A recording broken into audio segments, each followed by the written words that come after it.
고혈압에 해당이 되는 그런 이제 질환군에 있었는데 마지막에 이제 와서 그 혈압을 잰 결과는 140대로 떨어져 있었습니다. 치매약도 그닥 신통치가 않거든요. 좀 슬로우 다운 시키는 정도인데 그것과 비교가 안 될 정도로 특히 여기서 말씀드렸던 은 거의 치매의 중등도를 50% 낮춘다는 연구들도 꽤 많아요. 단순히 반복적으로 운동하는 것이 아니라 거기에 인지까지 개선시키는 것들은 되게 중요할 것 같아요. 197. 네, 안녕하세요 구독자 여러분. 저희가 계속 운동 이야기를 합니다. 운동이 인지 기능을 개선시키고 운동이 불안이나 우울 같은 정서 문제를 회복시키고 심지어는 운동이 발달 장애 또는 ADHD 같은 어떤 소아들의 어려움도 극복할 수 있는 중요한 문제라는 것을 제가 강조하기 위해서 특별히 전문가를 모셨습니다.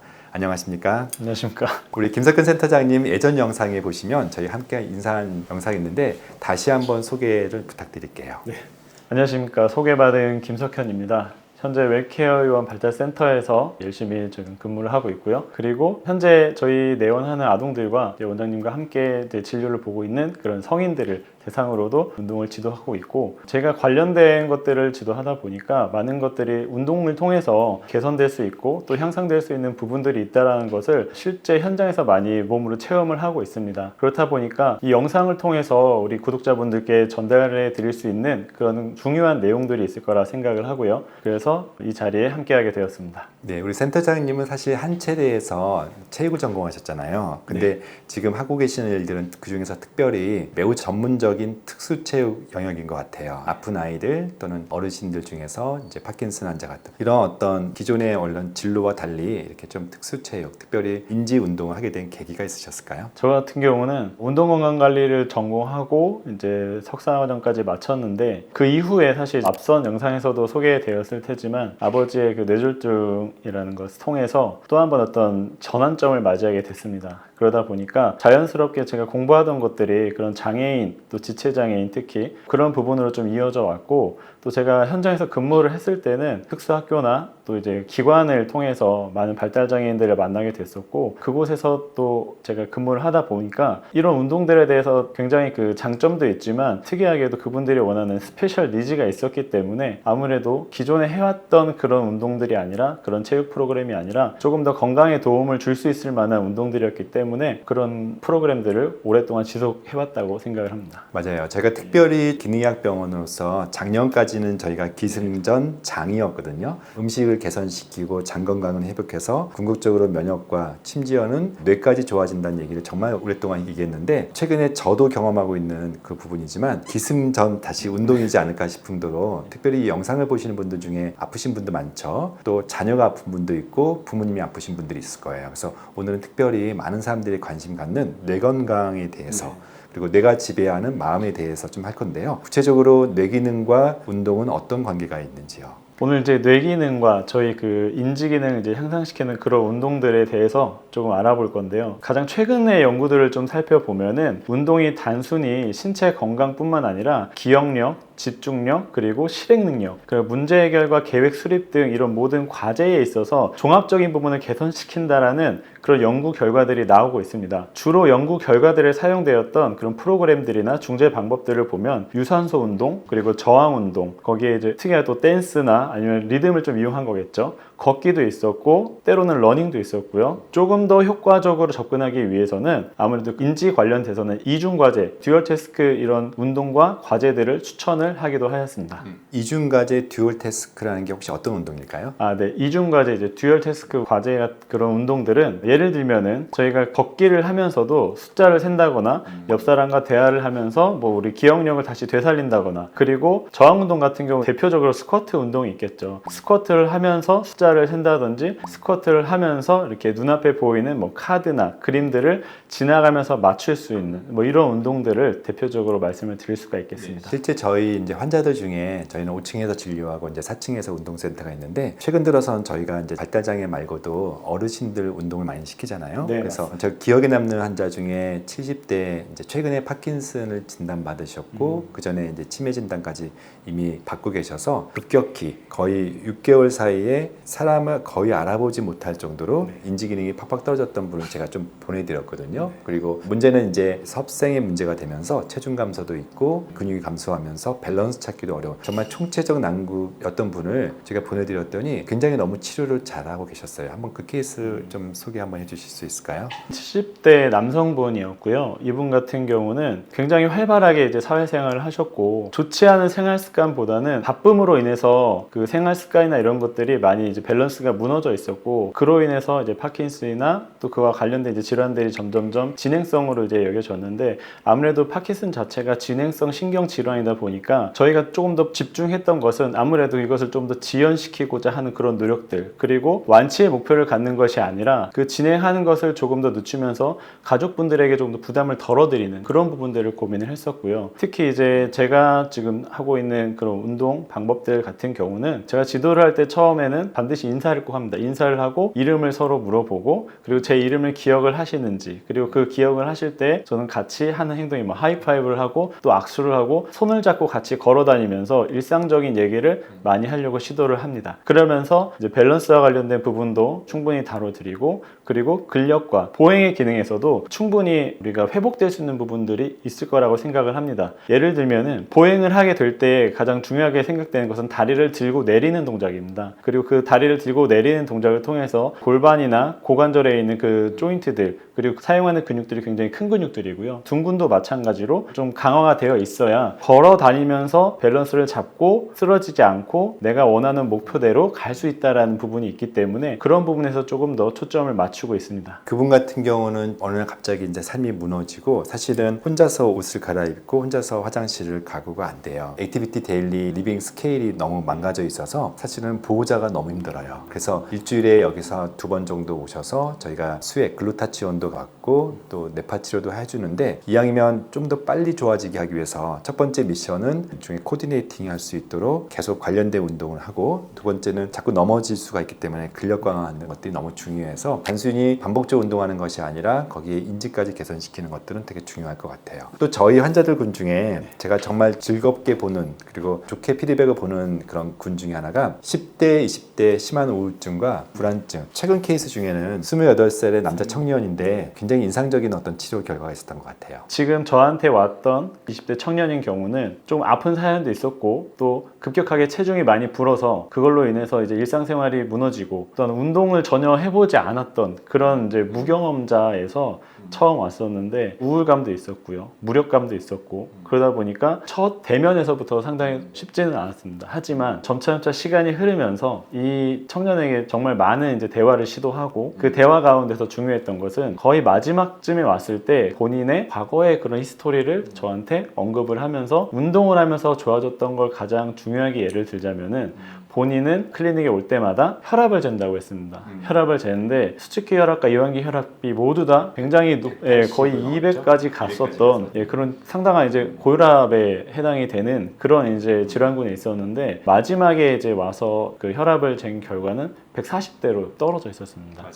그렇게 된 결과를 저한테 직접 사진을 찍은 것을 보여주면서 했던 얘기가 단순히 혈압이 떨어진 것만이 아니라 좀 오면서 운동을 하고 나니까 이 무드도 많이 좋아지고 좀 회복이 되는 것 같다. 그리고 그 덕분인지 모르겠지만 앞으로도 운동을 조금 더 시도할 것 같다. 라는 이제 이야기를 했었습니다. 사실 그 청년은 이제 너무 삶의 악순환이 있었어요. 체중도 100kg까지 불고 사실은 최근 청년들, 특히 청소년들 중에 이렇게 움직이지 않는 이유들이 있어요. 이제 마음이 힘들고 우울하고 무기력하고 사람들 만나는 거 대인 공포가 있고 그리고 무엇보다 정신과 약제를 굉장히 많이 먹고 있어요. 특히 이제 항불안제들이 체중을 급격히 부니까 한 20kg 정도 체중이 증가하니까 다시 사회에 못 나가겠고 이게 계속 반복되는 악순환들 속에서 요즘 위고비라든지 이런 쉽게 체중을 어떤 브레이크 스루 할 수 있는 그런 약제를 처방하면서 한 10kg, 20kg 빼면서 일단 거기서 자신감을 얻지만 사실은 근본적으로 마음이 위축되어 있는 어떤 정신 역동이 있을 때 우리 센터장님 되게 훈남이시잖아요. 훈남일 뿐만 아니라 마음이 너무 따뜻하셔서 롤 모델로 삼고 싶은 어른들이라고 하는 부분으로서 운동 자체도 좋지만 운동 과정 속에서 멘토링 하는 것까지 되게 전 중요하다고 해서 그 친구한테는 여기 오는 거 너무 좋아하거든요. 그래서 그런 의미에서 이런 어떤 멘토링이 좀 같이 되는 운동이 너무 좋을 것 같은 생각이 들어요. 네, 맞습니다. 그런 운동들 같은 경우가 사실은 어려운 운동은 아닙니다. 이게 어려운 과제도 아니고요. 우리가 반드시 해결해야 될 어떤 그런 문제도 아니라고 생각을 합니다. 운동 같은 경우는 우리가 습관화되는 단계까지 가는 게 중요하고요. 그 단계까지 가기 위해서 과연 어떤 것들을 해야 하는지 처음부터 시작을 한다고 한다면은 전체적으로 봤을 때 뭐 관절 가동 범위도 봐야 되고 근력의 효율성도 봐야 되고 그리고 얼마만큼 힘을 쓸 수 있는지 그러니까 사실 조그만 이런 작은 평가를 통해서도 우리가 알 수 있는 부분들이 있는데 정말로 힘들어하는 그런 모습들을 보지만 그럼에도 불구하고 다시 이곳을 방문하게 되는 이유가 있다고 생각을 합니다. 그것은 본인만이 느낄 수 있는 그런 어떤 컨디션적인 부분들, 바디 컨디션이 굉장히 좋다 나쁘다가 아니다. 본인의 기분이 여기에 영향을 미쳤다라는 거 그리고 그런 의지를 갖는 어떤 마음가짐이 상당히 중요하다라고 생각을 합니다. 이제 운동이 인지 기능에 좋다는 것들은 저희의 진료 경험도 있고 정말 주변에 경험이 많은데 주요 논문들에서 좀 대표적인 연구들을 한번 소개해 주셨으면 좋겠어요. 지난해 나왔던 연구 중에 집에서 그러니까 홈 베이스로 하는 저강도 운동이나 그리고 저항 운동을 같이 했던 그런 연구들이 있고요. 이건 사실 대상자는 이제 60에서 80세 경도인지 장애가 있는 그런 이제 대상군을 대상으로 이제 했었고 주 5일 동안 하루에 35분씩 그리고 3개월 동안 운동을 했을 때 인지 전반에 있어서 기억력 그리고 주의, 집중 그리고 선택적 주의력이라고 하는 것도 있고요. 그리고 실행 기능 이런 대부분의 영역에서 유의미한 결과가 나타났다라고 하고요. 특히 유산소 그룹에 있어서 경도인지 장애나 치매와 같은 판정을 하기 위한 테스트 중에 스트롭 테스트라는 테스트가 있습니다. 거기에서도 충분히 더 많은 개선된 억제 능력이 나타났다라고 연구에서 그 결과를 말하고 있습니다. 사실 이제 운동이 인지 기능을 개선시키고 또는 인지 기능 나빠지는 걸 악화된다는 논문들은 진짜 너무 많아요. 그리고 저도 항상 진료실에서 치매를 걱정하시는 분들, 예를 들면 이제 부모님이 치매고 내가 치매 유전자가 있어요. 아니면 부모님이 치매나 치매 전 단계 MCI라는 것을 진단받았을 때 너무 두려워해요. 이제 우리가 치매하면은 그려지는 이미지가 있잖아요. 아무것도 알아보지 못하고 조용한 치매도 있지만 정말 막판에 굉장히 사람들을 어렵게 하는 치매도 있기 때문에 보호자가 너무 두려워해요. 치매약도 그닥 신통치가 않거든요. 좀 슬로우 다운 시키는 정도인데 그것과 비교가 안 될 정도로 특히 여기서 말씀드렸던 유산소 운동은 거의 치매의 중등도를 50% 낮춘다는 연구들도 꽤 많아요.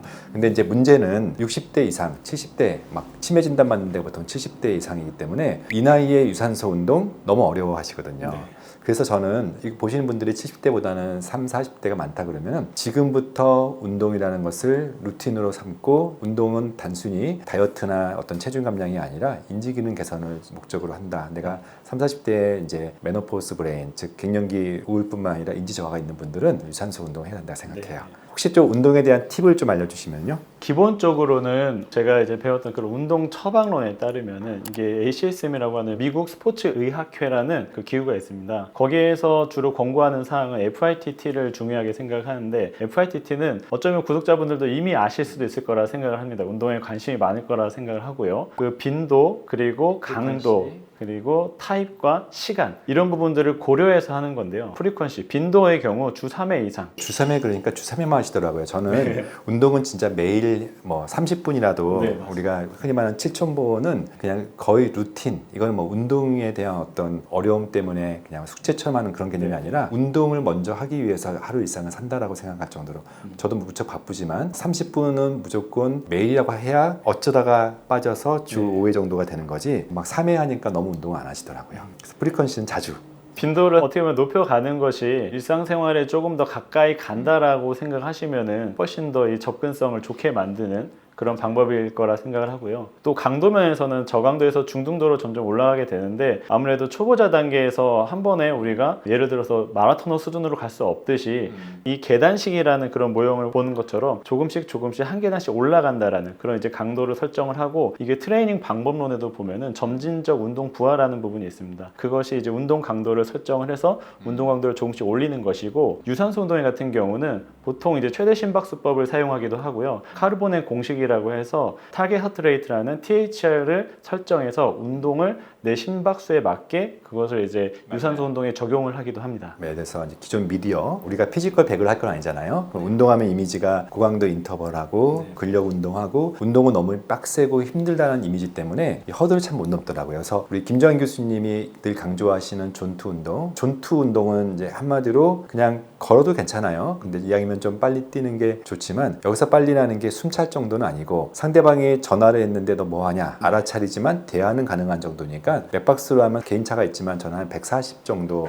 사람마다 차이가 있지만 자기 심장박동수보다는 한 1.5배 정도 이렇게 증가시키는 정도의 이것이 훨씬 낫고 막판에 한 1, 2분 정도만 네. 스퍼트를 내서 그때 좀 숨차면 되거든요. 처음부터 숨찬 운동은 반드시 그 다음날 안 하게 되더라고요. 목적이 다른 것 같기도 합니다. 원장님 말씀하신 것처럼 심박수를 조금 유지하면서 그게 마지막에 조금 더 숨이 가쁜 정도로 운동을 하는 것도 매우 중요하고, 그리고 사실 요즘에 이제 이슈가 된 다이어트의 목적도 있을 것이고 또 그냥 건강한 운동을 위한 목적이 있을 것이고 또한 회복을 위한 운동의 목적이 있을 거라 생각을 합니다. 각자의 목적이 다르지만 그래도 저희가 중요하게 생각하는 것은 일단 우리가 과유불급이라고 하죠. 이게 욕심을 크게 내는 것이 아니라 처음에 시작 단계에서부터는 내가 천천히 기초를 알아간다는 생각을 하고 그 기초가 쌓아졌을 때 다음 단계로 넘어가는 것이 매우 중요하다고 생각을 합니다. 유산소 그러면 되게 다 알지만 네. 저항 운동 그러면 좀 낯설을 수도 있을 것 같아요.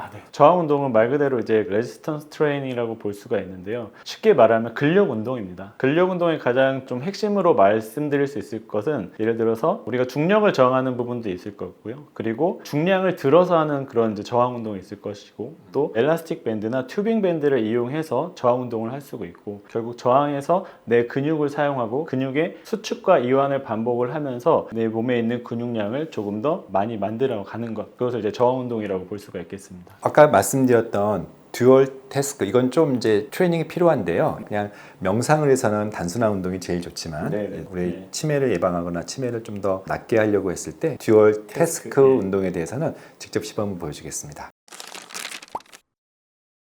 네, 오늘은 우리 김석현 센터장님하고 나이가 많은 사람이든 또는 나이가 어린 청소년이든 뇌를 좋게 만들고 뇌가 지배하는 마음을 좋게 하는 그런 운동에 대해서 다뤘습니다. 유산소 운동도 있고 여러 다양한 운동들이 있고 듀얼 태스크라고 하는 그런 특이한 인지 개선 운동도 있는데 이 부분은 좀 이따 쿠키 영상을 통해서 간단하게 보여드리고 마지막에 인사 한 말씀하고 마치도록 하겠습니다. 오늘도 우리 건강한 웰케어 클리닉 저희 채널을 구독해 주셔서 너무 감사드리고요. 그리고 모쪼록 우리 구독자님들께 조금이나마 도움이 되었으면 좋겠습니다. 건강한 생활과 건강한 습관을 가지는 것이 결국 건강한 몸을 만든다라고 생각합니다. 앞으로도 건강한 그런 이제 생활을 잘 이어가시길 바라겠습니다. 네, 감사합니다. 감사합니다. 지금 하실 이제 운동은 이중과제 훈련입니다. 예를 들어서 우리가 유산소 운동, 심폐지구력 운동을 통해서 같이 심폐능력도 조금 더 증진시킨다라는 어떤 큰 개념으로 봤을 때 걷기에 대한 운동과 그리고 숫자를 거꾸로 세는 그런 것들을 같이 할 수가 있습니다. 예를 들면요, 제가 지금 서 있는 이곳 이제 번호 원판을 바닥에 놨고요. 이제 시간이 되면은 앞에 계신 분께서 10초가 지날 때마다 사인을 주실 때 저는 이동을 할 겁니다. 순서성 있게 1번, 2번, 3번, 4번, 5번 자, 이렇게 진행을 하도록 하겠습니다. 먼저 걷기 시작하겠습니다. 자, 걷다가 숫자를 제가 거꾸로 말을 하게 됩니다. 시작. 100, 97, 94, 91, 88, 85 이런 식으로 3씩 저는 3씩 내려갔습니다. 자, 이제 사인이 왔습니다. 10초 2번으로 이동하는 겁니다. 2번에서 그러면 다시 85부터 시작. 82, 79, 76, 73, 70. 자, 이렇게 해서 또 10초 사인이 왔죠. 이번에 3번으로 이동하고요. 시작. 67, 64, 61, 58.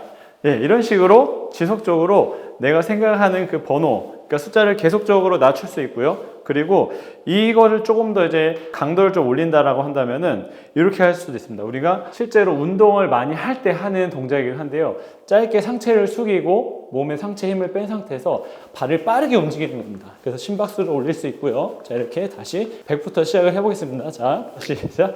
100, 97, 94, 91, 88, 85, 82. 자, 이런 식으로 진행을 하시면 되시고 시간대마다 하나씩 옮겨가면서 우리가 주의 집중과 작업 기억이라는 것도 같이 진행을 할 수가 있겠습니다. 자, 지금부터는 이제 아까 말씀드렸던 저항 운동의 개념으로서 저희가 스쿼트를 같이 한번 해보도록 하겠습니다. 자, 스쿼트를 할 때 물론 맨몸 스쿼트도 매우 중요합니다. 자세 면에서 매우 중요한데 이 맨몸 스쿼트를 하면서도 우리가 이중 과제 훈련을 같이 하실 수가 있습니다. 예를 들면요, 저는 오늘 4kg짜리 이 캐틀벨을 들고 왔습니다. 캐틀벨을 들고 다리는 이렇게 어깨 넓이로 벌린 상태에서 하나씩 스쿼트를 할 때마다 과일 이름을 말하는 겁니다. 그렇게 해서 10개까지 할 수 있도록 그렇게 과제를 한번 제가 설정을 해보도록 하겠습니다. 자, 준비, 시작. 자, 수박, 오렌지, 바나나, 키위, 포도, 딸기, 배, 사과, 한라봉, 귤. 이런 식으로 우리가 근력 강화, 하체 근력 강화와 더불어서 전두엽에서 담당한 또 이제 기억력, 또 언어와 관련된 부분들을 내가 직접적으로 활용을 하면서 이렇게 같이 훈련하실 수가 있습니다. 자, 여기에서 이제 조금 더 난이도가 높게 들어간다면은 이렇게 밸런스 보드 위에서도 하실 수가 있습니다. 이 밸런스 보드 위에서 할 때는 이 케틀벨 잠깐 내려놓고 하겠습니다. 자, 천천히 내려놓은 상태에서 다리를 이 밸런스 보드 끝까지 위치한 상태에서 그 상태에서 팔을 우리가 흔히 말하는 만세 스쿼트라고 있습니다. 이게 오버헤드 리치 스쿼트라고 하는데 이 스쿼트 자세는 굉장히 하체와 그리고 상체를 연결하는 정렬이라는 부분에서 굉장히 바르게 세워주기도 하고요. 또 이 정렬을 잘 만들었을 때 스쿼트 동작이 나중에 훨씬 더 부드럽게 중량을 들고서도 할 수 있다는 장점이 있습니다. 자, 해보겠습니다. 자, 손을 들고 내려갈 때 천천히 내려갑니다. 자, 중심을 잡고 자, 하나, 둘, 셋. 지금 보시다시피 제 다리가 조금씩 떨리긴 하죠. 저도 많이 해본 동작은 아니지만 이 동작을 사실은 바닥 그냥 평평한 플로어에서는 저도 운동을 할 때 이 동작들을 반드시 수행을 하고 다음에 본 운동 동작들을 실시하기도 합니다. 지금은 제가 보수라는 굉장히 이렇게 말캉말캉하고 밸런스를 많이 잡아야 하는 여기 올라와 있고요. 자, 지금 하는 훈련은 주의 집중과 더불어서 날라오는 공을 지속적으로 바라봐야 하고 어느 정도에 왔을 때 공간 제약을 내가 잡아내는 것. 하지만 그냥 서서 잡아내는 것이 아니죠. 우리는 이렇게 외발로 밸런스를 잡으면서 한번 해보도록 하겠습니다. 자, 앞에서 저에게 탁구공을 던져주실 겁니다. 자, 네, 하나씩 잡고 또 두 손. 자, 그 다음에는 오른손, 왼손. 네, 여기까지 하겠습니다. 이런 식으로 진행하시면 되시겠습니다.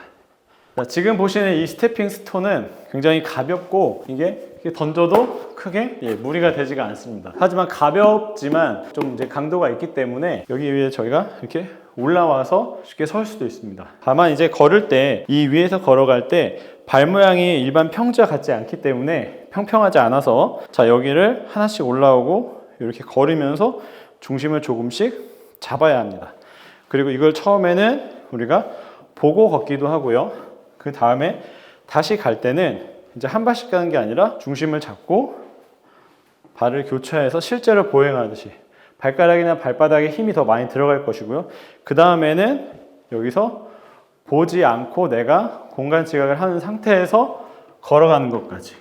자, 그러면 여기에서 이제 듀얼 태스크를 함께 좀 포함을 해본다면은 걸어가면서 한 번씩 걸을 때마다 내가 생각하는 뭐 교통수단 아니면 현재 나의 친구 아니면 전화번호를 말하기 뭐 이런 것들을 같이 과제로 넣을 수가 있습니다. 예를 들면 내가 좋아하는 음식 말해보기라고 해보겠습니다. 자, 걸어가면서 자, 피자, 돈가스, 된장찌개, 김치찌개, 돼지고기, 삼겹살 뭐 이런 식으로 말을 해볼 수도 있습니다. 실제 일상생활에서 주로 사용하는 것들을 이런 과제 안에 포함을 할 수가 있고요. 지금 같이 이제 스태핑 스톤을 몇 개 깔지는 않았지만 이런 것들을 조금 더 확장성 있게 길게 해놨을 때는 점점 과제의 난이도가 올라가게 된다는 것을 알게 되실 수 있겠습니다. 네, 지금은 제가 이제 앞에 경사를 설치해 놨고요. 지금 보수라는 운동 기구 위에 올라와 있습니다. 자, 여기에서 어떤 것들을 할 수가 있느냐, 지금 처음에 제가 말씀드렸던 밸런스. 자, 밸런스 훈련은 두 발로도 가능하고요, 한 발로 팔을 벌리고도 가능하고요, 여기에서 앞뒤로 이런 식으로도 가능합니다.